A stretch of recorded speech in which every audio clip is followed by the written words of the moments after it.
Malika, Matthew, of course, Master Chef and me, Precious Funaya.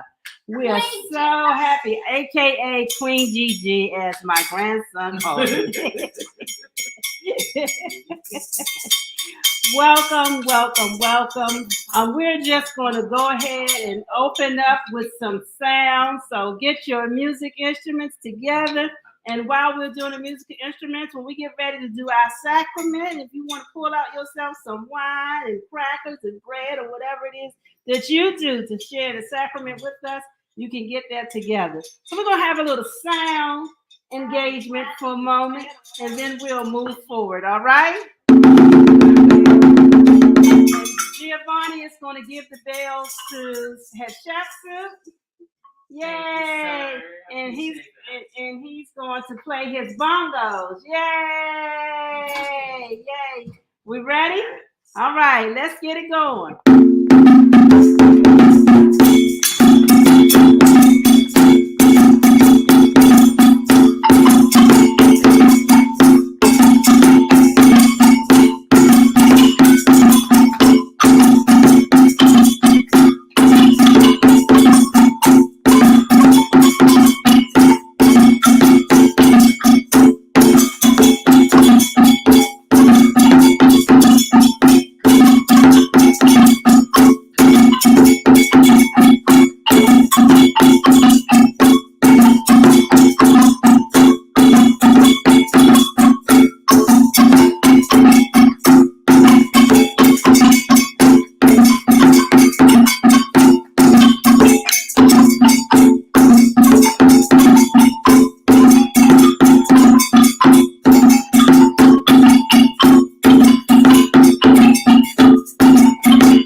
In the house sometimes. I'm sure you can feel the vibe. You can feel the vibe. Your hand is right at the camera. You can feel the vibe.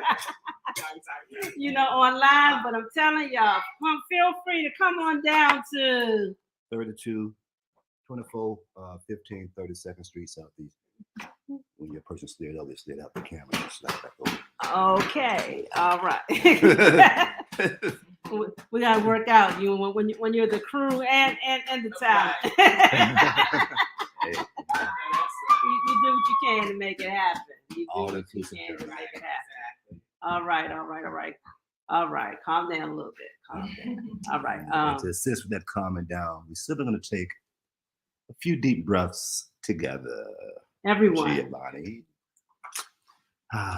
Yes. To take us back to that womb space that is so familiar, yet so unfamiliar at the same time.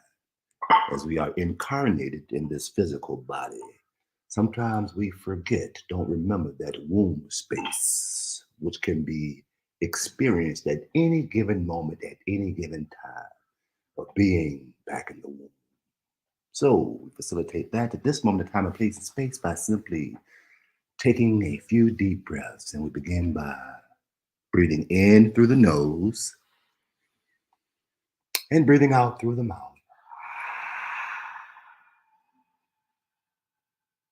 Breathing in through the nose slowly and gently. And releasing out through the mouth slowly and gently. In through the nose slowly and gently. And breathe out through the mouth slowly and gently. And as we breathe slowly and gently in through the nose and out through the mouth, bring our attention to our vibration, our frequency. As we simply open up and give thanks, specifically for this moment of time and place and space to come together as one in one, experiencing one, giving thanks to all forms of our highest selves for this experience, source energy, Mother, Father, God, the potent Ru, the Rishas, the Ifa, ascended masters, angels, archangels, deities, benevolent ancestors, and spirit guides, all assisting us.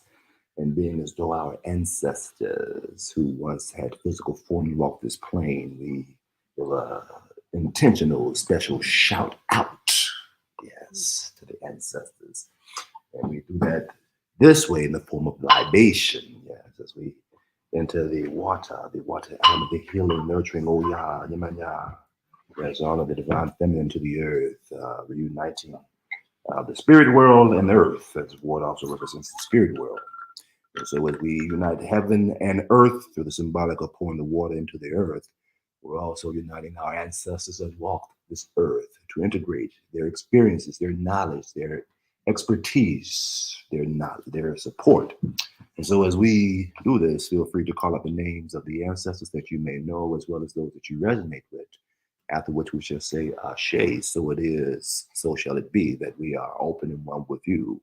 As we begin the libations now, begin the pouring out the names. As we say, we give thanks for you. Ezra, Ache, Rose, Ache, Mary, Ache, Elizabeth, Ache, Ache, Ache, Ache, Ache, Ache, Bertha Tucker, Mal Tucker, Flora Hall, Mary Wallace. Ashe, Ache, Ache, Ache, Ache, Ache, Asheo. Acheo.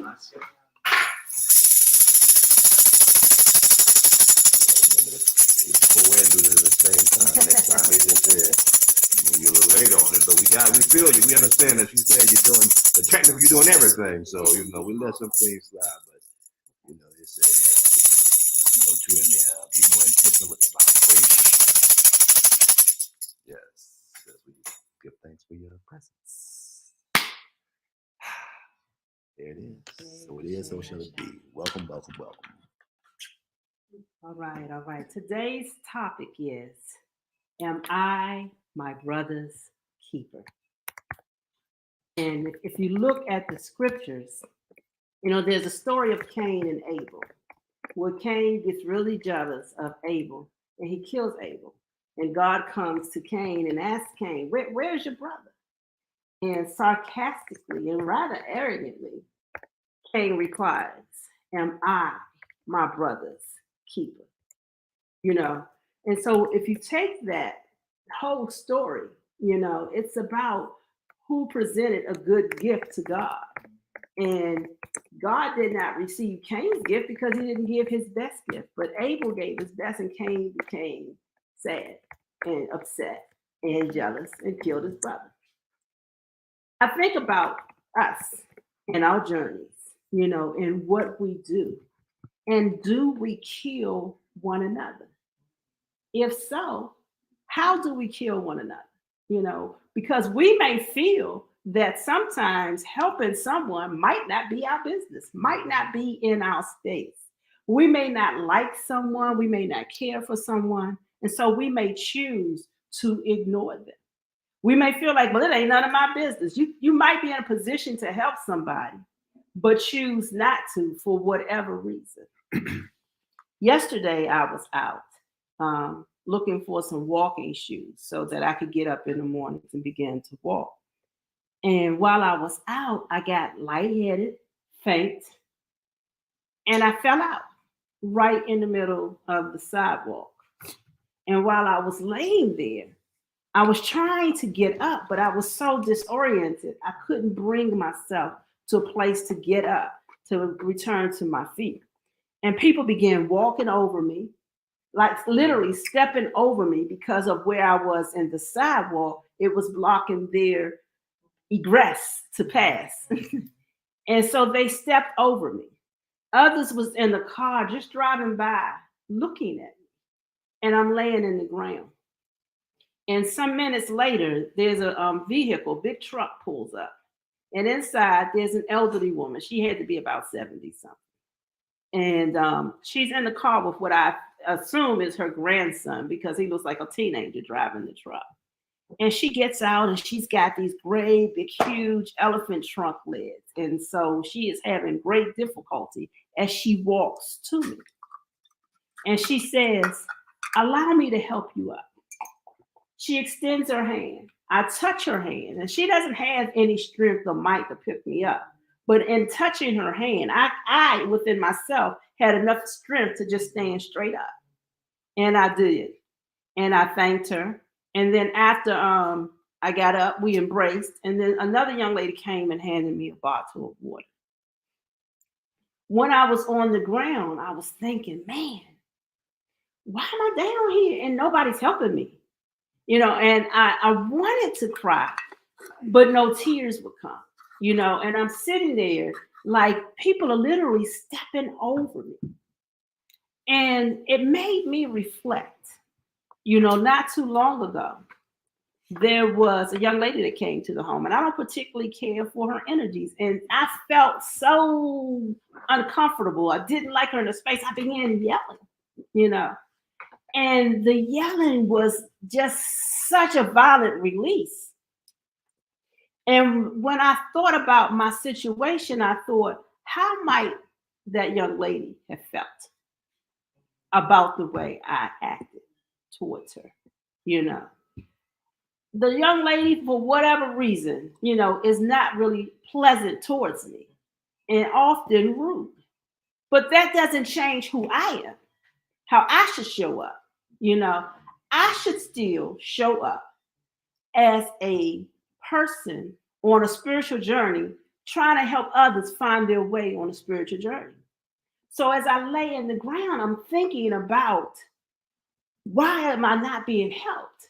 Then I gotta wonder, because the energy never dies. So I sent out that energy. It just came back and found me, But I'm in a place now where I could recognize I sent out that energy. Fast forward to later in the day, we're riding down the street. A chef and I, we're going to the celebration that they just had for the full moon celebration. And there's a young man laid out on a curb. And I slow down and I see the young man on the curb. And the young man kind of looks up and he flips the bird. And so I start pulling off. Well, as I was slowing down, a chef was adjusting himself to get out the car to go and assist the man. And then when I started driving back off again, a chef looked at me and said, "Oh, I thought you were going to stop." And I said I was, but he's flipped the bird. And so I kept going. And riding into service this morning, I thought about that young man. He flipped the bird, but we don't know, I don't know why he flipped the bird. Maybe others had already stepped over him. Maybe others had said some things to him. And since we didn't have any communication, we just pulled up and pulled off. We didn't get to hear or understand his perspective. He may have been flipping the bird because he might have been experiencing, "I don't need y'all staring at me," and might have received assistance had we just had a conversation, had we at least exchanged information with them. "Hey, do you need a hand?" At least give him the opportunity to deny. So even in that, I felt like we got to be cognizant in the moments of not even just making assumptions of why people respond the way they respond. Am I my brother's keeper? What to me suggests that we should be willing to open up to anyone, like I said before, that we're in a position to help, or at least offer help, because everyone isn't going to receive the help. Everyone isn't in a position where they want to get your help. Sometimes people really want to be in their position, and sometimes people have to go through whatever it is they're going through to get them to where they need to be. So sometimes it's designed for people to go through some things. But in our position, we got to be open and in tune enough to check in to see where it is we could tap in. My question today is, can you think of a time where you could have been helpful, where you weren't helpful? I'm going to start that question with you, Matthew. Can you think of a time when you could have been helpful, when you chose not to be helpful? Okay. We're going to come over to you, Ms. Malika.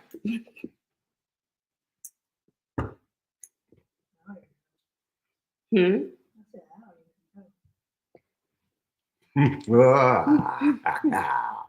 don't even know? Yeah. I'm diggable. Mm-hmm. Definitely can dig that. How about you, Hashepsut? I mean, there's times, when you live in a city and, you have many people that, are down on their luck. And I know the 7-Eleven on, what's that, Martin? Whatever you consider Martin King Avenue, I guess. And there were, many guys that hung out there. And there was a lady too as well.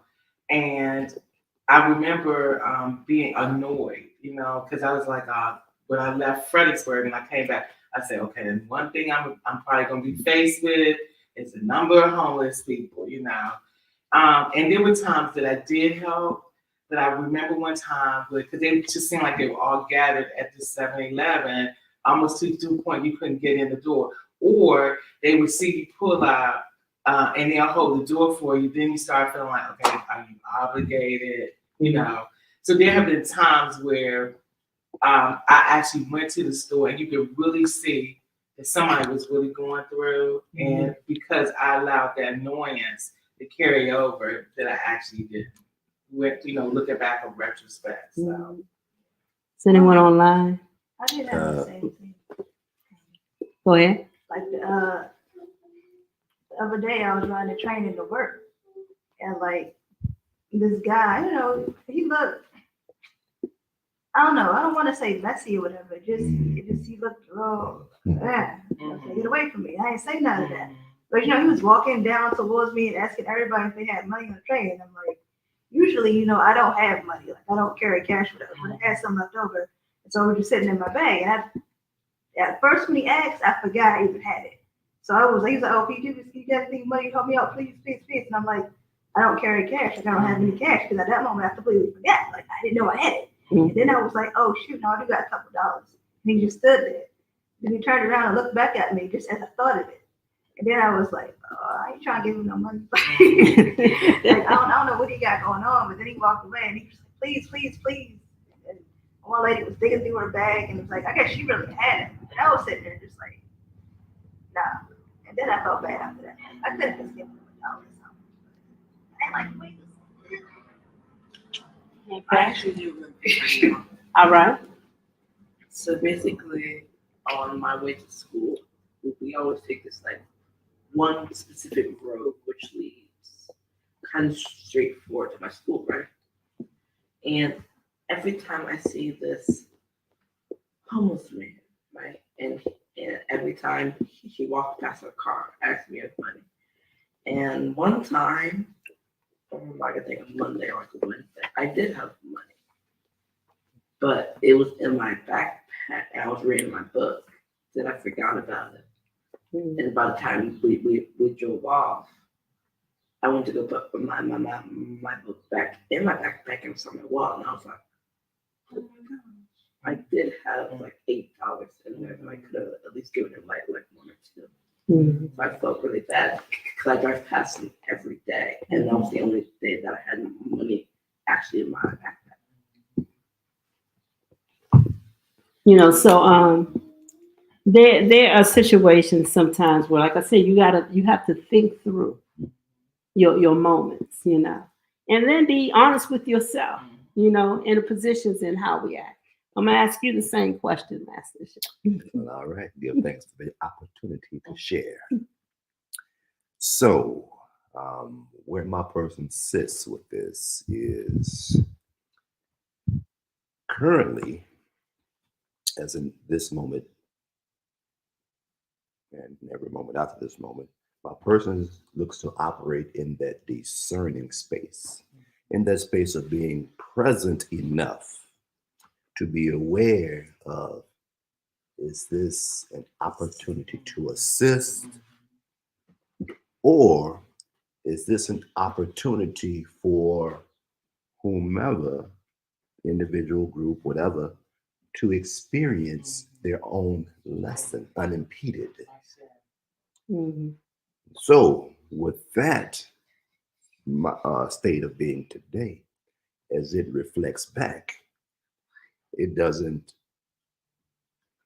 feel any way if it could have assisted, yet did not, or if it assisted at the wrong time and may cause even further damage, because my person chalked that up to the ignorance that it was in. That's where it was in that space, where it may have been thinking, where it may have been programming, whatever the case may be. And so, not to say that those things may not happen moving forward, because it is a process to open up and fully walk in that discernment where you absolutely know beyond a shadow of a doubt. And so in the process of getting to that place, there still may be incidences when a person is able to help but choose not to for whatever reason. And sometimes it may help when it may not be the best time for it to help. If the upload is not clear, or if my person isn't vibrationally settled enough, because it's always there. So if it comes back down to my person, so if my person is not vibrationally settled enough, If it's operating from a state of emotion, Mhm. it could be a hit or miss. Mhm. So again, moving forward, look to be in that place of stillness Right, and to see, is this a time to and time not to, and just right. and be okay with that, because a person trusts that, it could be either way. So we just be a good steward and say what to do, oh Lord, how to do this. Right. Precious Mother Love seems to have shined in. All right. So it says, more Precious Mother Love says, more times than not, I give of myself. I give of the fruit that I carry, literal and otherwise. And that literal, we can be a witness to that, because when Precious Mother Love shows up here telling Mother Earth, She always brings Fruit. she brings fruits or cupcakes or something to Right. give. I comment all the time. She's a giver. She is a giver. And what I really like what Michelle was sharing, is being in discernment. And that's a practice that you have to put forth daily, so that you don't get that person that's out there panhandling that doesn't even need the money, but just out there just because that's their job. They have become professional panhandlers, and I'm sure that that's not the story of everybody asking that already have, and just now this is how I get money. I don't have a job. I've decided I'm just going to go out and panhandle every day for a living, and I remember as a child once, this guy, he was already inebriated. He was asking for some money, and my mom was like, I'm not going to give him any money. He's just going to go get drunk with it, And so the next time I saw the man, because we used to be downtown frequently, the next time I saw the man, he came, I just want some food. I'm like, so what do you want to eat? You want to go to Popeyes? You want to go to McDonald's? Where you want to go? And so he told me. And so we went and we sat down, and I purchased him something to eat, and we ate together, But this is the same person that would ask for money to eat all the time, that my mom was like, he's just going to spend it on some alcohol. Maybe he would have had he gotten the cash, but sometimes they will want something to eat, I remember one time somebody asked me if I could help them get something to eat, and I had just purchased something from McDonald's and tried to get them to McDonald's. Well, I don't eat that. I walked away. I felt like, well, shoot, if you're hungry, you're gonna eat whatever you get to eat. Today, now that I have a different lifestyle, I have a different diet. I'm thinking, who knows? Maybe that person could not have eaten what they were, what I was offering. And maybe going with them to get whatever it is that they eat would have been a better place. And so, it's to be in proper discernment, so that we know how to move and when to move, and always being open to that. What does proper discernment look like? How do you get to a place of knowing this is proper discernment? I'm gonna give that one to you, Master Chef. Oh, that's easy peasy, baby. Simply breathe it easy. Because with practice comes perfection. So the more one practice with using the breath, to simply be still and know by listening and experiencing. And that's it. Just keep practicing as often as possible throughout the day, in the evening before you retire at night, the first thing you rise in the morning before your day gets started. Simply practice. That's what my person does. And it sees the benefits. It sees it becoming more and more open and just listening and says, okay. The journey is becoming a lot easier. So that's my person got. Go ahead. So for me, I think basically just stuff like just decisions going throughout the day. Basically, it's like if you can make a decision and be like completely like at peace with it or what have you, there's no like discomfort or something like you should that's the direction that you should move in. But always it's like something that's like, oh, this doesn't feel right. Now maybe that's not the best move for me. Then you honor that and you don't make that decision. What was the question? Makes sense. how do you know to move in a correct discernment? You know, what are the practices that you have that lets you know I'm making right choices? So usually for me, there would be like signs for me, like go somewhere. Like if I like say I needed to go this place, there would be some way somehow that I would know to go this way. And how I know I'm making the right choices is because I'm not the one who picked the path. I always believe that God's looking over me. He's watching me. He's giving me signs that I'm doing a great job, and I should keep going. Mm-hmm. So when you're going against that, what you should do? When I'm going against that,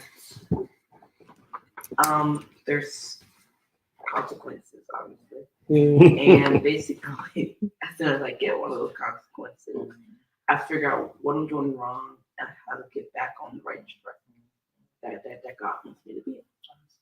Saint Matthew. Mm-hmm. That's what my person says. Saint Matthew. Ashe. It looked like there's some comments coming on board.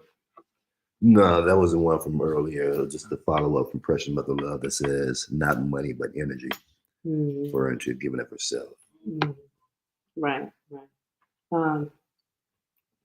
Other thoughts and questions? I was going to say, and even when you have helped someone and maybe it was not the time for you to help them, the lesson is for you. Mm-hmm. You know, I've been in that position. A chef knows all too well.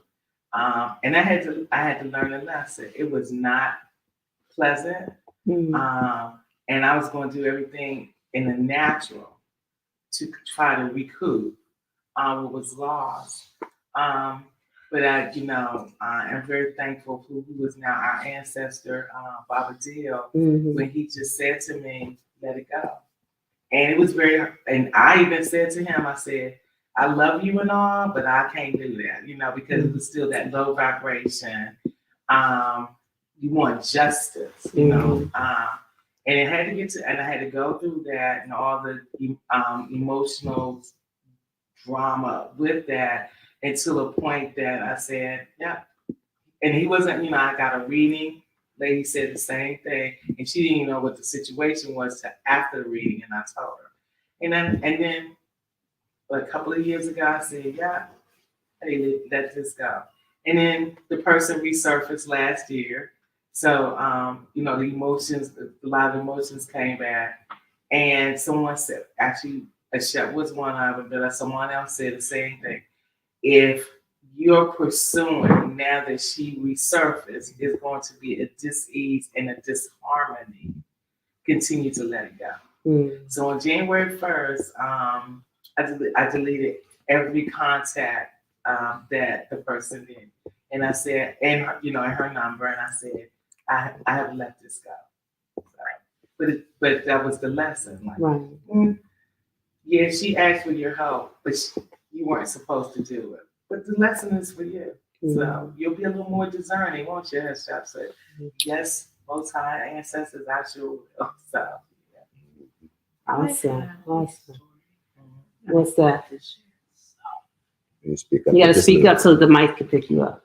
So on the topic of helping other people, there was this bully in my school, right? Yes. Who was bullying everyone in my class. But one time he needed help with something because, I guess he had hurt himself and no one else wanted to help him because he was a bully and everyone didn't like him. But I was like, you know what? I'm going to help this person. I'm going to help him even if he bullies me every day. He's not nice to me. There's no other reason why I should help him except it's a good thing to do. So I did. I helped him get to the nurse. And with that, I felt kind of good. And the next day, it's I don't know what it was, but I got called down to the principal, I was like, oh no, what did I do now? I didn't do anything, right? But it's actually for something good, because he told the principal what I've done, what I did.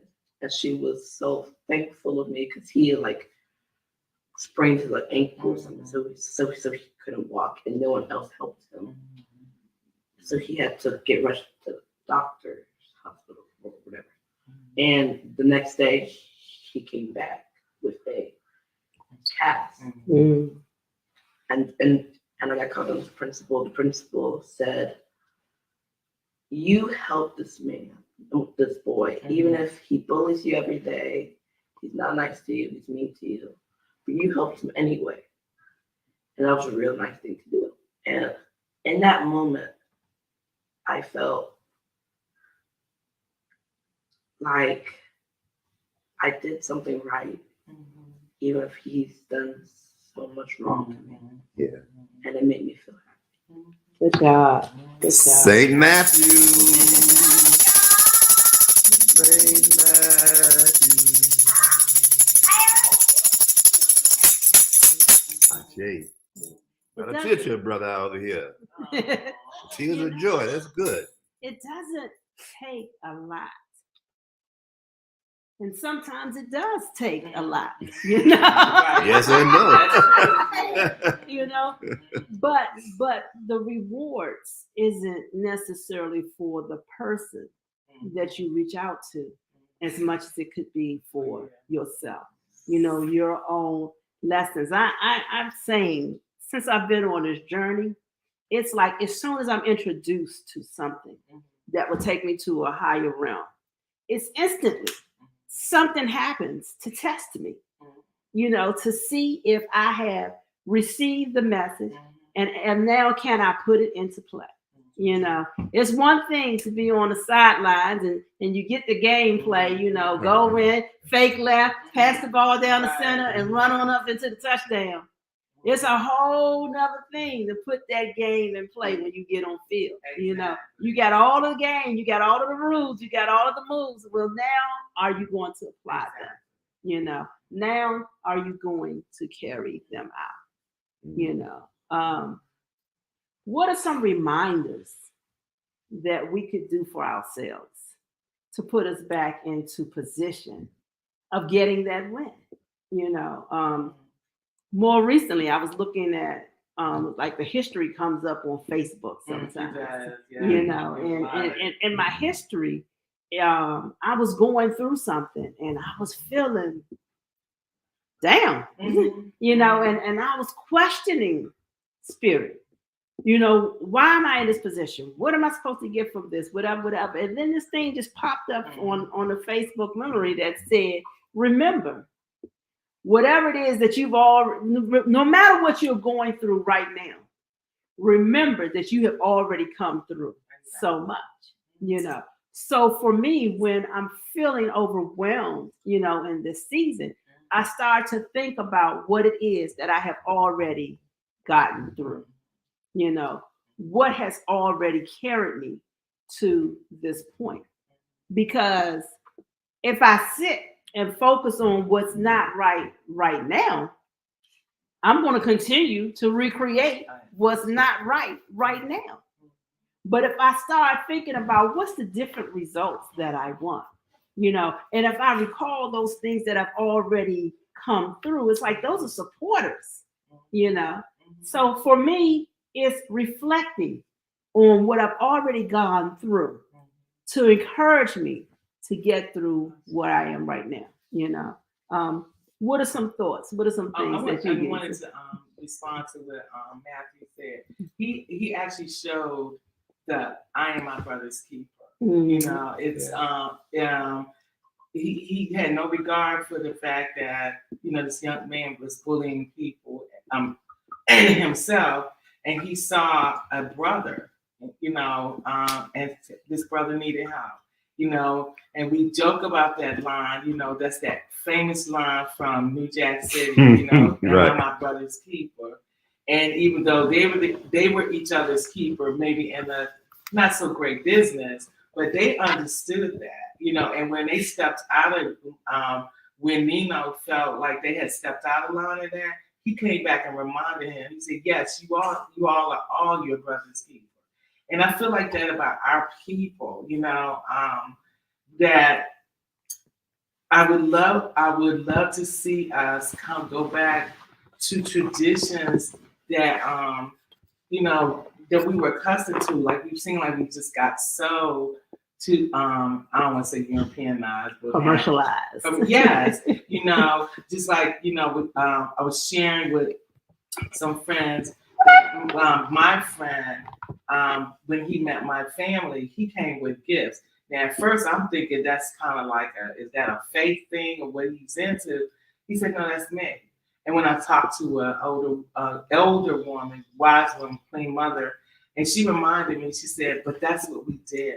That was You the know, custom. and I said, and that's a sign of it. Like, what I'm showing you is I'm your friend. I am the brother's keeper. If something happens to you, but I want to announce to your family that that's who I am. Mm-hmm. And I was like, yeah, you know, it'd be great to kind of go back to that, you know, to the old traditions.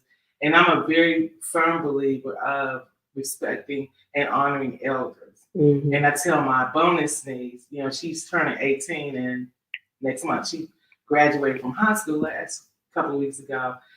And I shared with her, I said, you know, whether you know this or not, you are in a house with a sage woman. You know, your grandmother has seen 78 years rotations around the sun. She has seen something. Now she, you know, has the honor of living with you all. You know, for safety reasons, she gets very forgetful. I said, I want you to remember that this is an elder in front of you. Mm-hmm.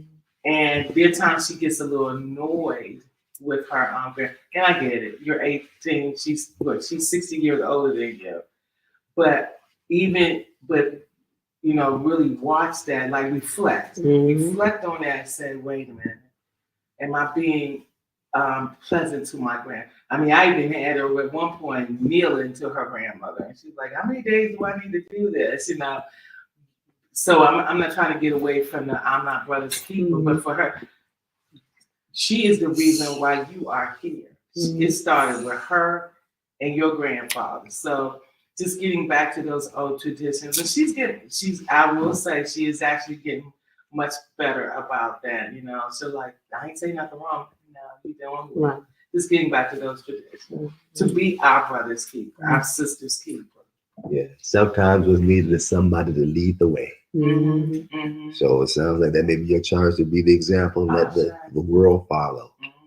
Or let us follow those who are proud of that.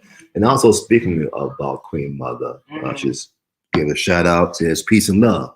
This is Queen Mother Maumana Mbaki. Yeah, you got it. That's exactly how you say Mom. Welcome, Mom. Welcome. Yeah. Good to see you online, and I am looking forward to your being able to come here when you work that out from Virginia to sit in person with West Virginia. They get on us. We cannot say Virginia out there. Oh, West Virginia. Thank you very much. The West Virginians. Yes. She and I had a powerful meeting, you know, which has helped me on this journey, and I am still moving in the energy of all that we experienced together within that meeting.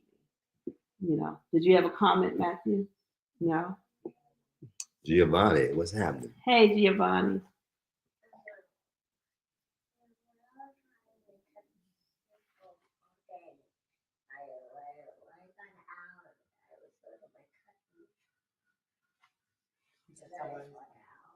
You got to talk a little louder so we can hear you. When I was getting my tennis shoes, mm-hmm. long until my cousin found it, then I thought, God, no one helped it. And then just walked on me. You were getting your tennis shoes and you fell down, mm-hmm. and no one helped you. How did you feel?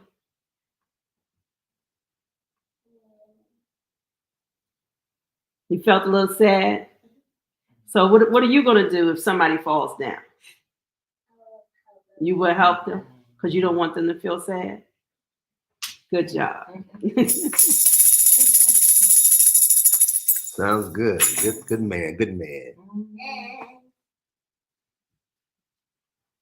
And And He said thanks. oh, all right. well, give thanks to your person, Prince Giovanni. Any more comments or anything? Not at the moment. Well, all right. Well, all right. You know, well, that's I'm not going to prolong conversation if there isn't more to discuss, but to just know that, you know, in the space of today, remember, we are our brothers' keepers, you know, and our brothers don't necessarily just look like our friends. Our brothers may be someone that have treated us not nicely. Our brothers may be someone that have been rude or disrespectful to us, you know, but if we're in a position that we can help with discernment, we should then choose to help. I would like to say one more thing. So yesterday, I was feeling a bit down because my friend, right? Well, not my friend. The same bully, right? He would. Friday, he came to visit our school, and he came to visit. Yeah. Oh, he graduated. This happened a little while ago. Yeah, it happened when I was in like I think first, second grade. Oh, So he okay. came to see our remodeled school because our school remodeled 2 years ago. He wanted to see how our school looked, wanted to see our principal, our assistant principal. And they called me down to come give him a tour of the school because I'm the one who's been here mostly the longest out of everyone else. Even the principal, assistant principal, been here longest.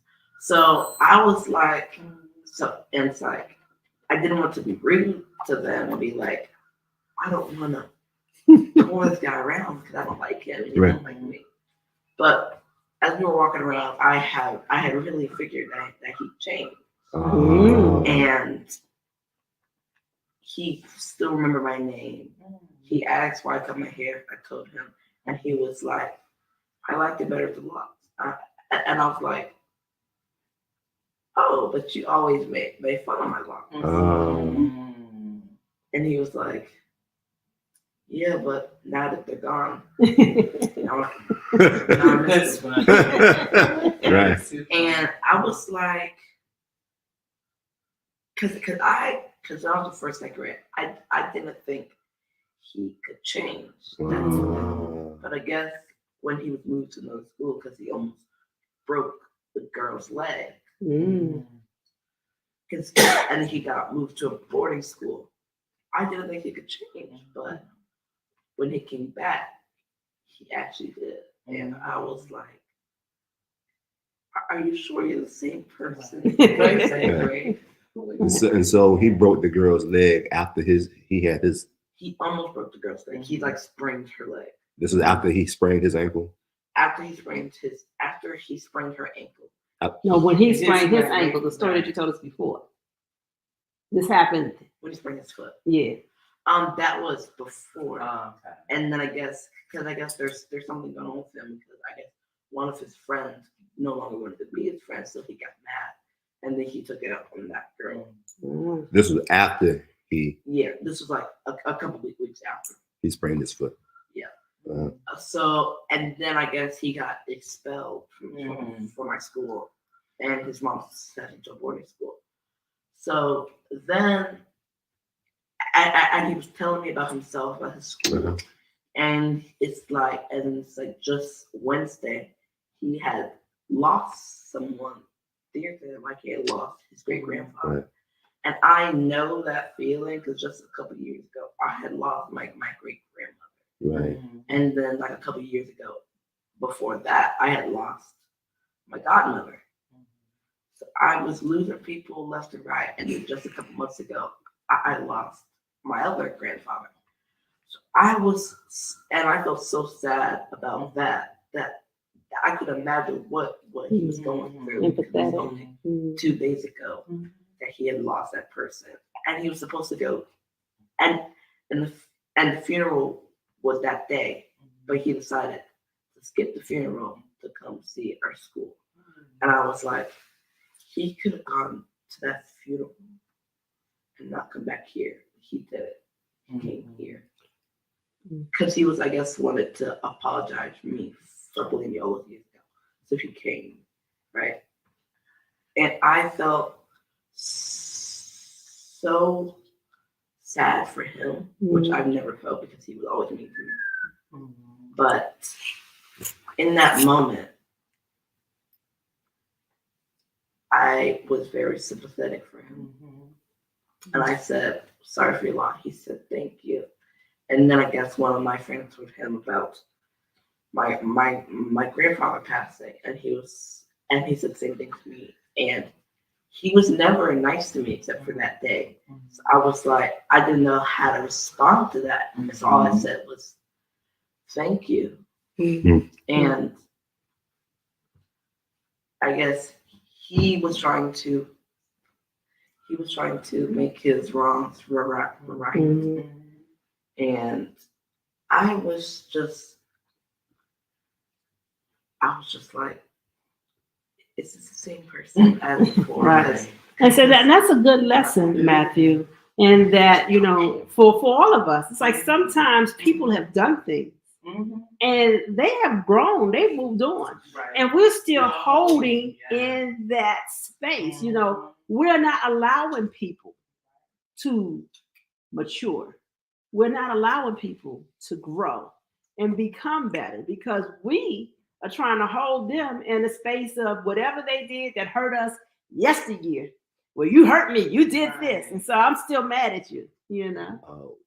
Which we exactly is your person. When I say we, I'm talking about those mankind as a whole, you know, not the ascended people who have done right, you know, but for those people who are of ascended and doing right. Sometimes even those persons don't let go of some things in some areas of their lives, and we hold people in places that don't allow them to mature and move to where they need to be, or accept them as being changed, where, you know, you can have an opportunity to experience this person differently.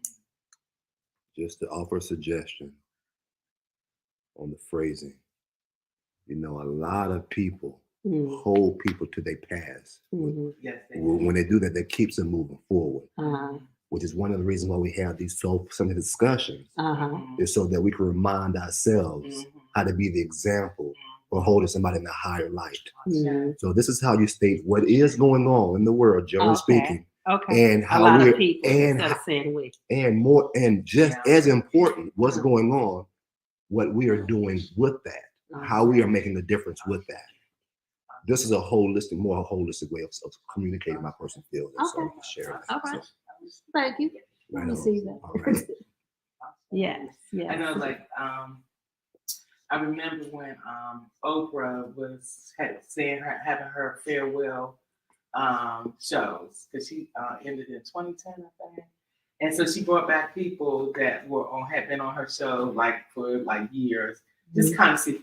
And I remember this show. I was in my 20s. It was, I think it was a show in her 90s or whatever. But she had this show, and it was it was a very sensitive show, and she forewarns you before she actually opens up. And it had white supremacists on there. They had Aryan Nation, and these two young men. They were like 18 years old, and were very. They were Aryan Nation, and they just were so rude. You know, yelling it back and forth with the audience. And she went to commercial, and when she came back, she said, "If you notice, a couple of people on the stage are not here," because she asked them to leave.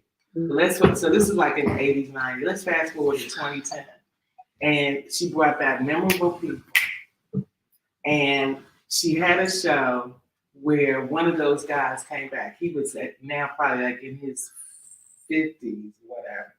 And when she introduced him, he was crying, you know, and Oprah looks at him and she goes, what's going on? You know, he's got all these range of emotions.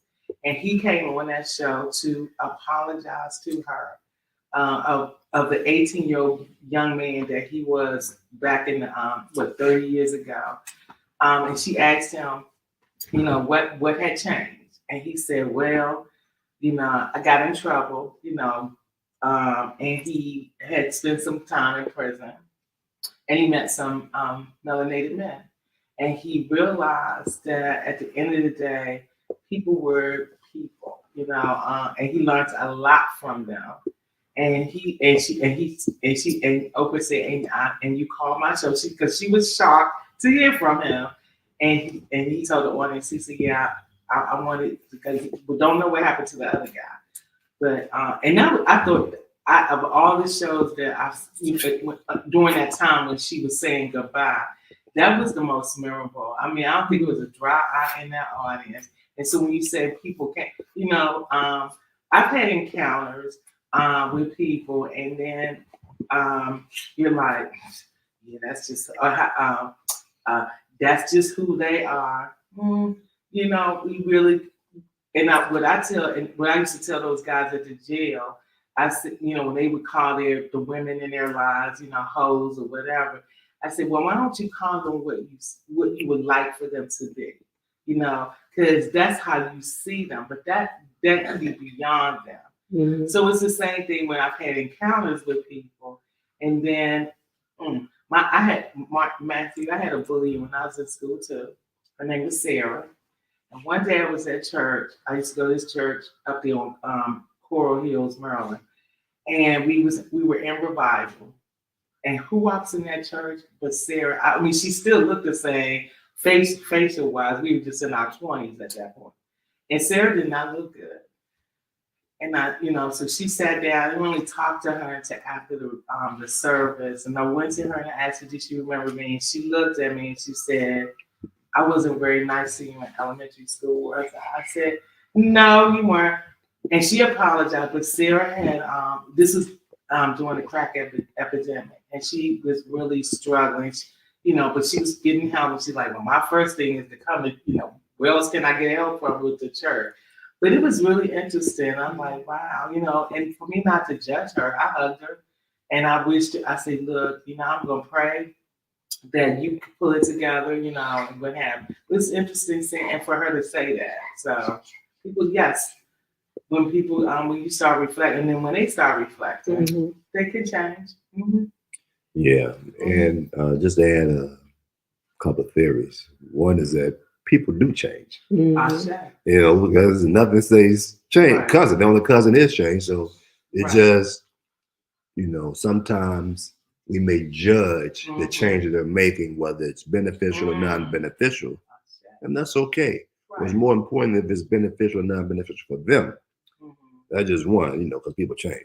Right. The other is, my person was reminded, there's three things. The second thing is my person was reminded personally, it is on this journey of ascension, which is the epitome of change.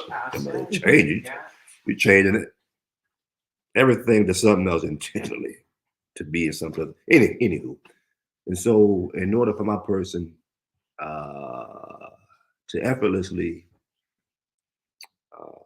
embark upon that journey, because that aspect of ascension, because ascension is why we come here for Soul Centers anyway.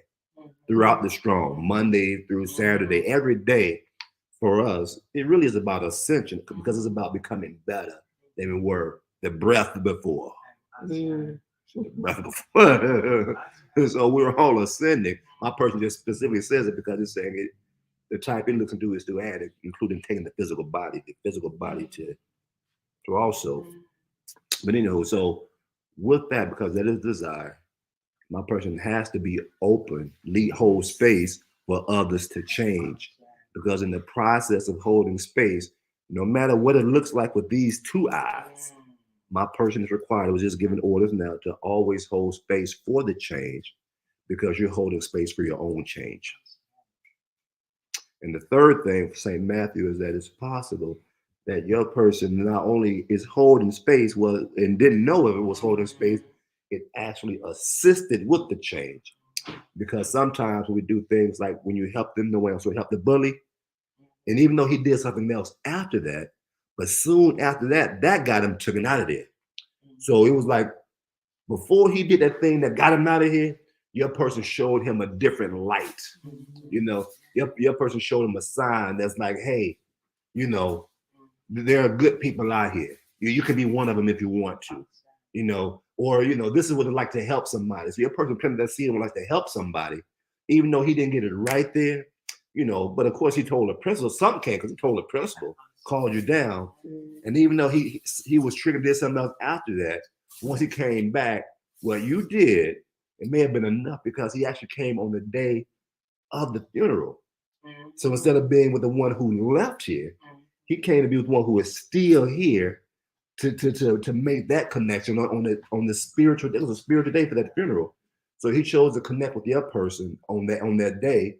And because of your person's loss, it was like what it appears from a certain perspective, God brought you two together for you to help him back then and to help him now with the loss. By, you know, on the tour, you've grown and sharing that loss story, you guys consoling each other. So it's just how God is using you to help the bully. I guess there's a fourth, maybe fifth thing. My person was bullied too. Don't recall his last name, but the first name was William. 7th grade. Nickname was Pookie. My person was bullied by Pookie. Sounds funny. But it was some real stuff. Took my person's money and everything. Searched the wallet. And sometimes he had some guys, some goons with him. Show me your wallet. What's in your wallet? Well, you know.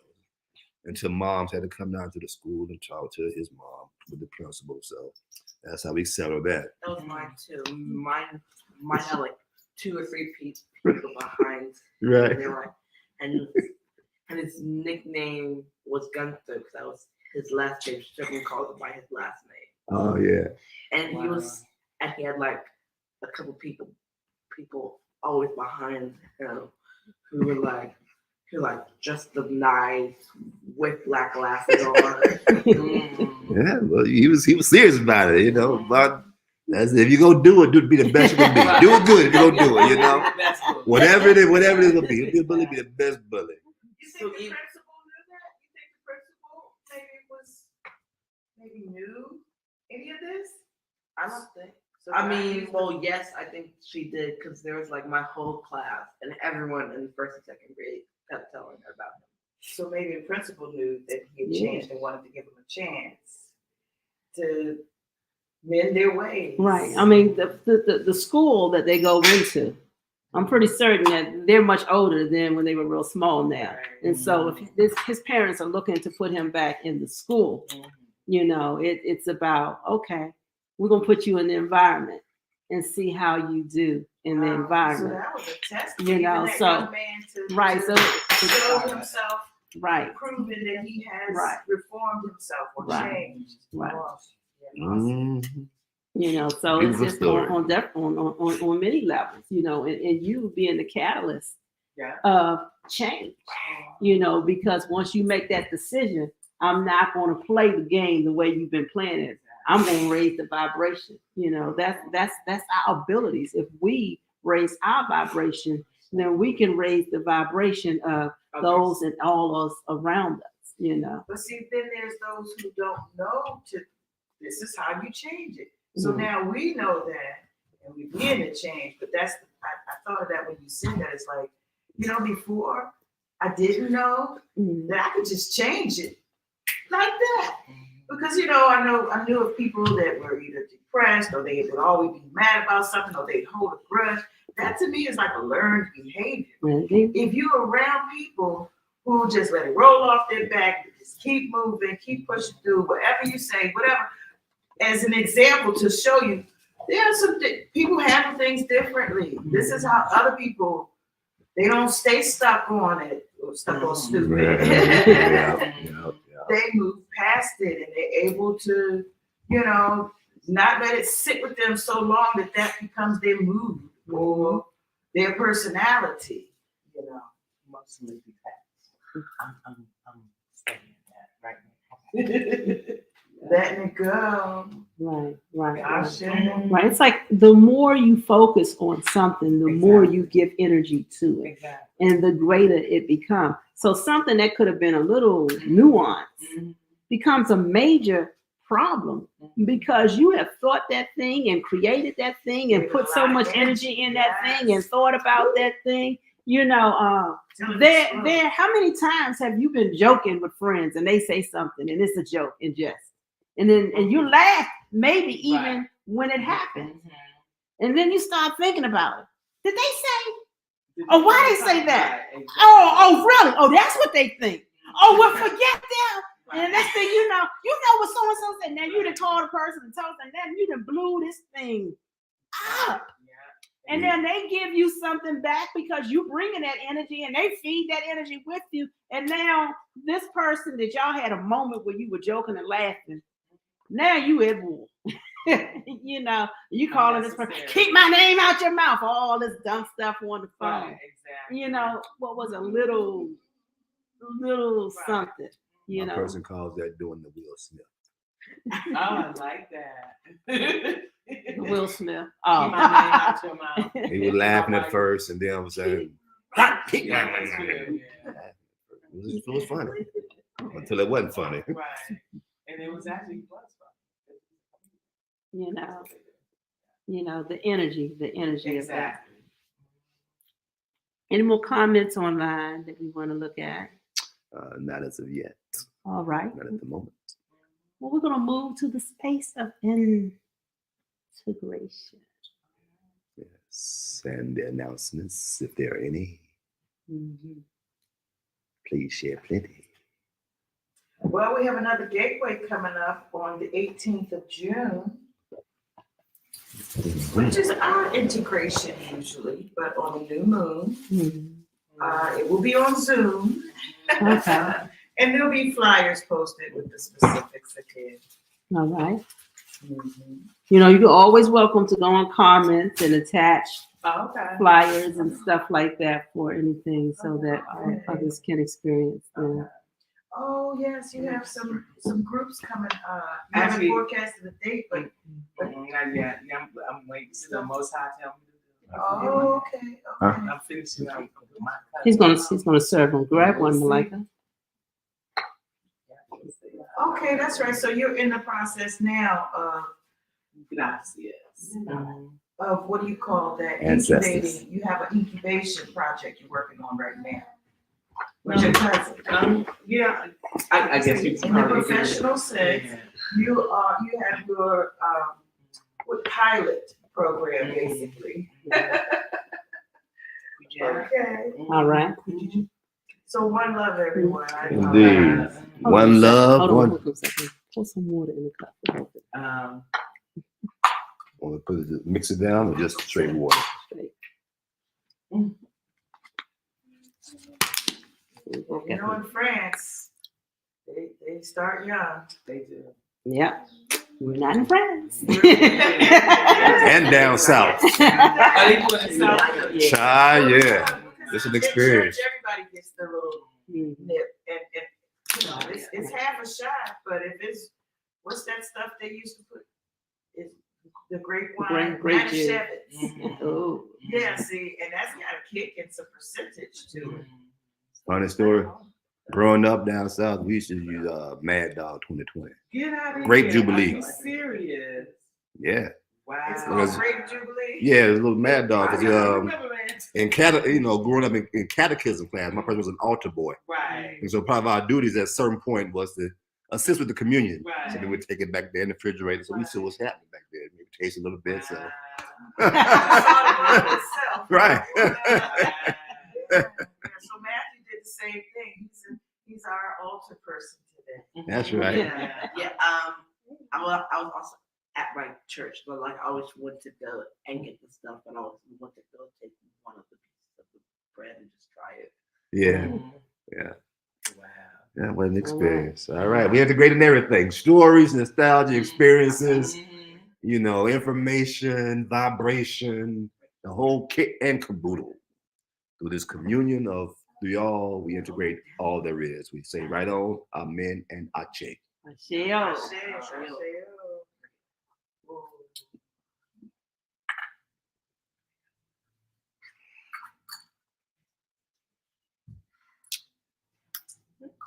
Matthew.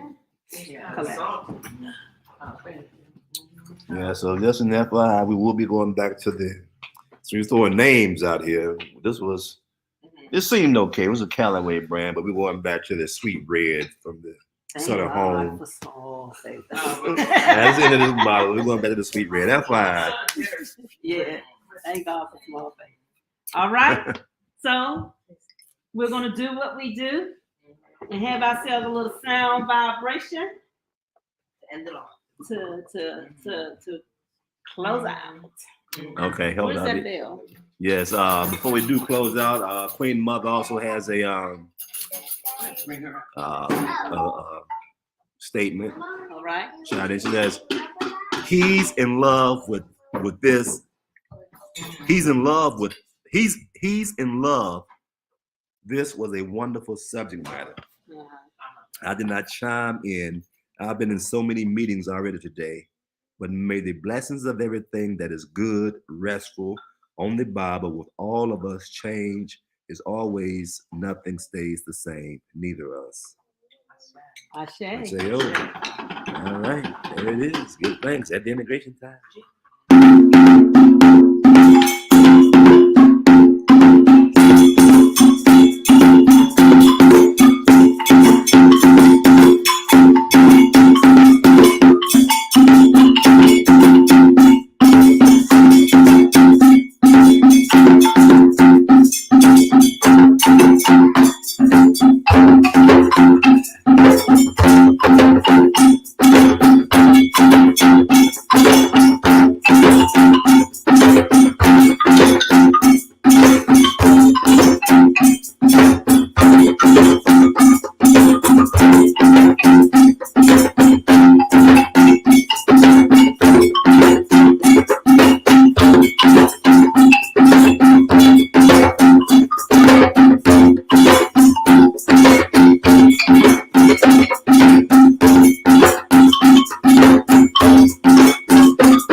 Have an awesome rest of your day.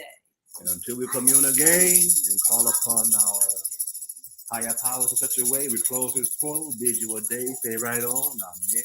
Amen. And I say, Asheo! yo.